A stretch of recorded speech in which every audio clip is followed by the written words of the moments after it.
Hey guys, it's Rick from Ozark Living Homestead.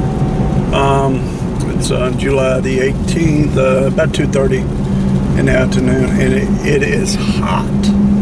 I did the video this morning on where I vacuum sealed the rabbits. I butchered my first rabbits. First time since I was a very young kid, basically. So over 30 years ago, since the last time I did it. Actually turned out real good. Of course, I watched a couple of videos, and it all came back to me, as I was doing it. And I didn't do a video. I started to do a video, but kind of got in a hurry and just didn't get it done. But and then my son had called me yesterday and told me that his radiator, well, the truck had overheated. And I told him, I said, well, check and see if you see any leaks or anything. There's just, for right now, put some water in it, and then I'll come over and tomorrow and check the antifreeze, make sure the levels are right or whatever, because when it's so hot, it's definitely going to overheat. And one of the babies has doctor appointments, has a heart murmur, and anyway, has some doctor's appointments coming up, and unfortunately, one of them is in one town that's over an hour and a half away, and then another one's in a town that's an hour away. So, I want to make sure they're not going to get stranded anywhere. But anyway, I went over and come to find, well, he called me back last night, and he says, well, I was checking it. He said it's leaking from the side of the radiator. As anybody knows, on these new radiators, they have plastic tanks on the side. They're not on the top like the old style ones are. Well, some of them are, but this one has a two tanks on the side, and it was leaking from the side.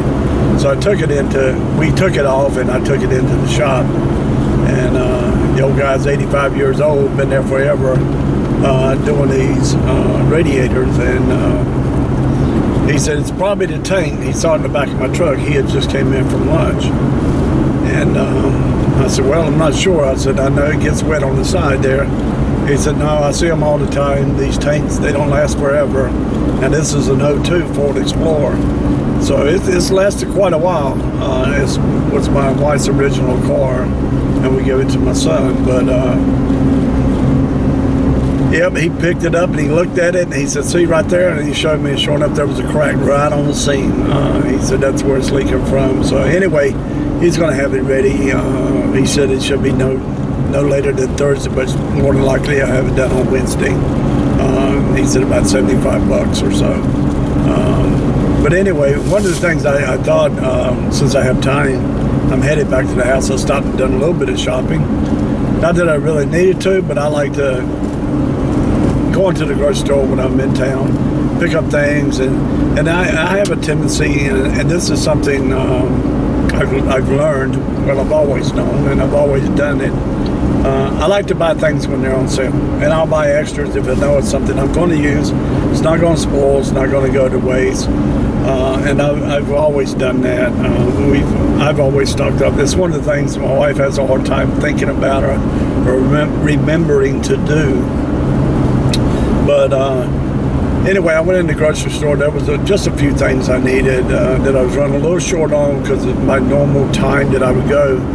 It's probably about 2 more weeks because I bought enough stuff this time to last me almost 2 months, really.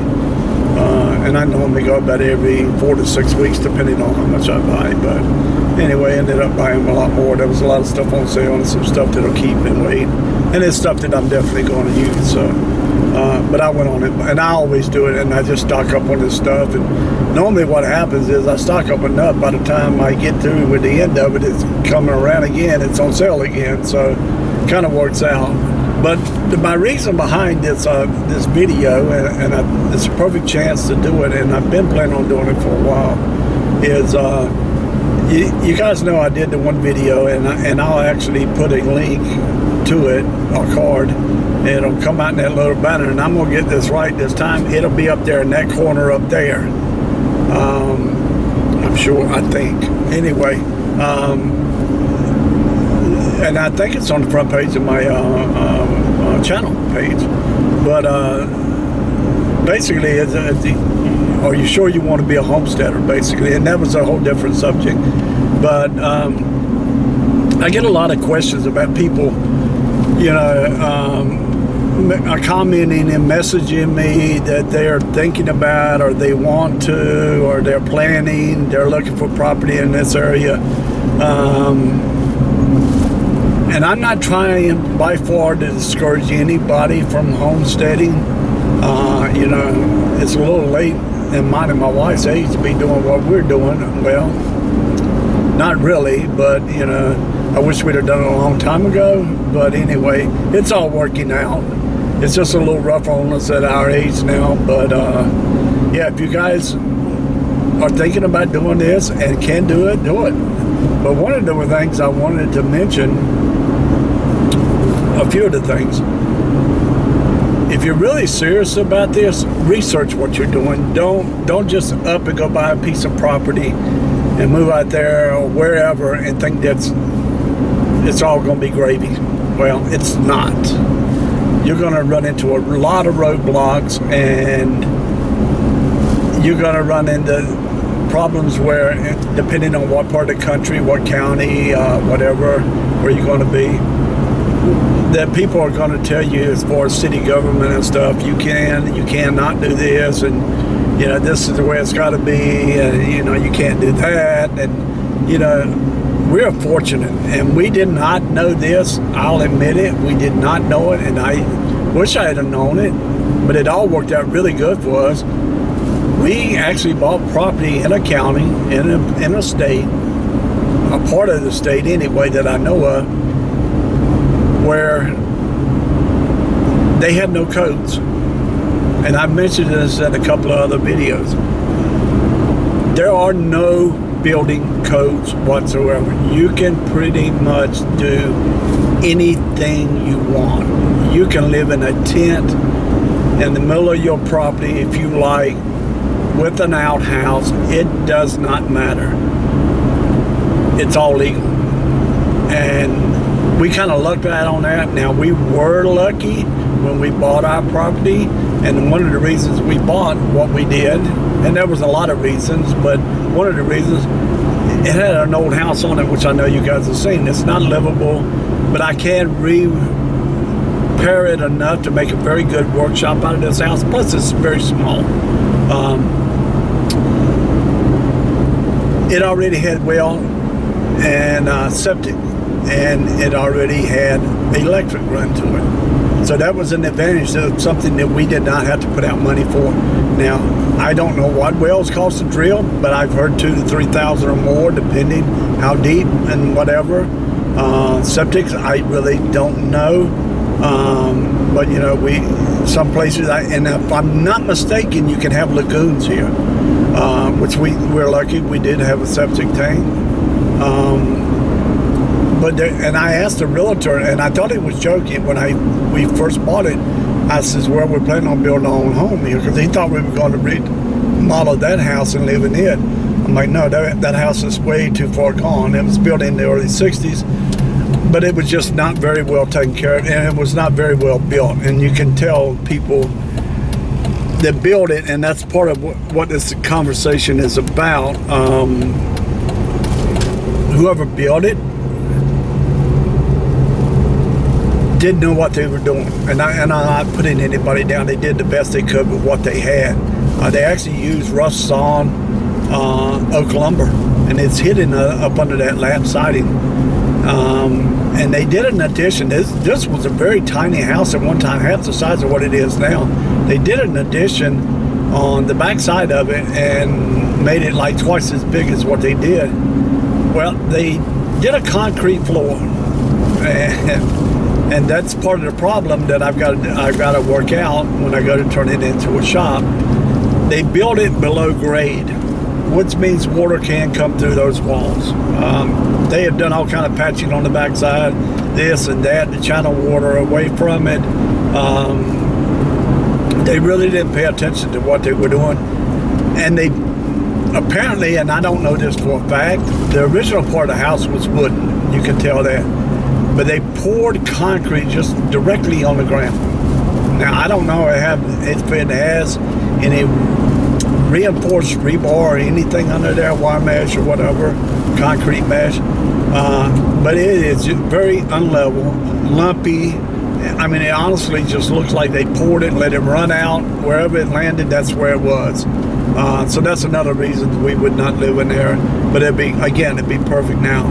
I have a way, I know how to fix the problem with it being below grade. It's going to take a little bit of work, some digging, and put some, concrete in and weatherproofing it so the water will not seep through the walls.